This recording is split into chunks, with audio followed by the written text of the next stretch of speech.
Hi everyone! If you're new to the channel, I am Mary Jane, full-time traveler since early 2018 and definitely an expert in extra light packing. In this video, I'm going to give you the mental tools you need to stop overpacking your suitcase, because we've all been there.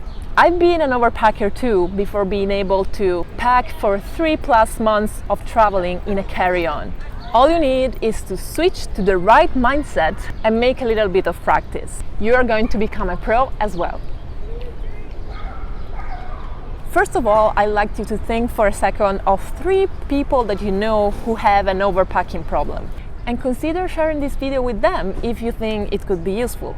What you hear around are usually very doubtful methods like prepare all your stuff you need and take the half away.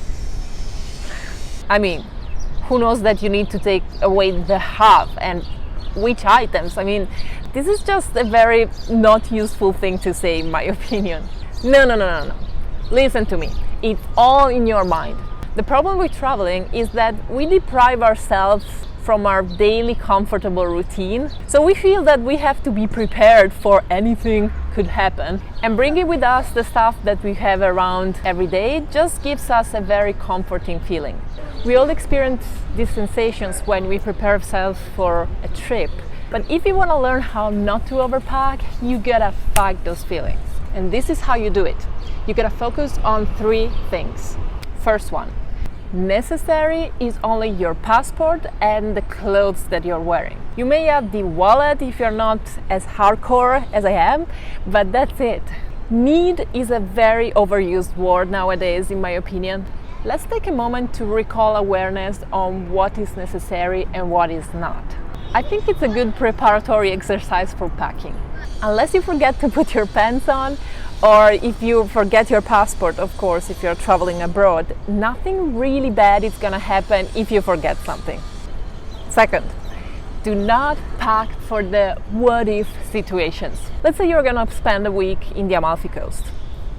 Nice, huh? I picked one of those trendy touristy spots. You're packing sandals, swimsuits and shorts. But what if you're going to have bad luck and you're going to get rain? Should you pack an umbrella? No! If it's going to rain, you can buy an umbrella there. Or you can take a garbage bag, make holes and wear it for a few hours.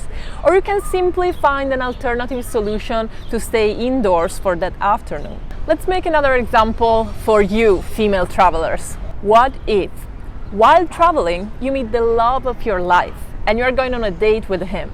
Should you bring your winning sexy dress and high heels just in case? No! Chances are that if he's the love of your life, that one cute day-to-night dress that you brought with you is going to work just fine. 3. Unless you go to very isolated places, you're gonna find everything you may need in loco. If you forgot something or you didn't bring something that now you feel you need or it would make your life way easier, you just go to a local shop and buy it.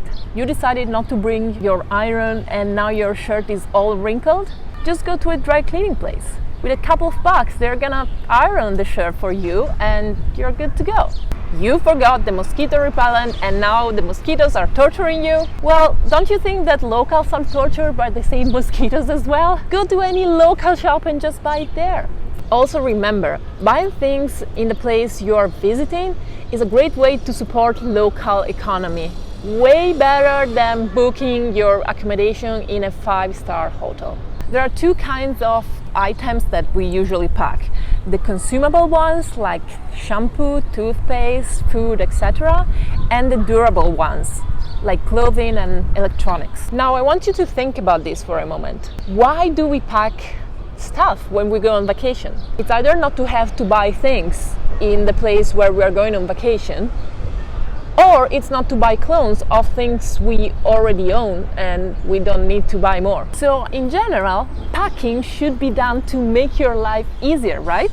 But if you're packed too much, you're gonna end up spending so much time in packing and packing packing and packing. You're going to spend so much more time to decide what to wear or what to use. By the way, it's such a relief when you travel all the time and you have a tiny luggage, because you really don't need to think about what to wear every morning. You're going to be more likely to leave things behind, and you're gonna be less comfortable moving around with the bulky luggage. So my final message is, don't complicate things. Just pack the bare minimum and leave for your trip without thinking too much about your luggage, because there's no need to.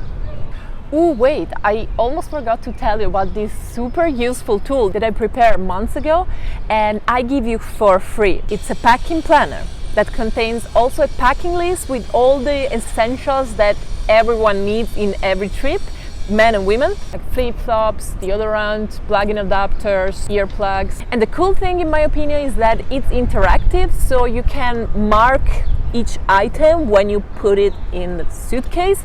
And also it's customizable, so if you need any extra personal items that you need and they are not on the list, you just add them. You just write them down and they are markable too. I will leave you the link to download the packing planner in the description below. If you found this video useful, please subscribe to my channel and click the bell button, because I'm going to make other videos, other similar videos on how to pack light in the next weeks. So you want to keep updated. Also, if you want to support this channel, the best thing you can do is to leave a comment below and share the video with any of your friends or relatives that you think may benefit from this video. That's all, folks. I'll see you next time. Bye.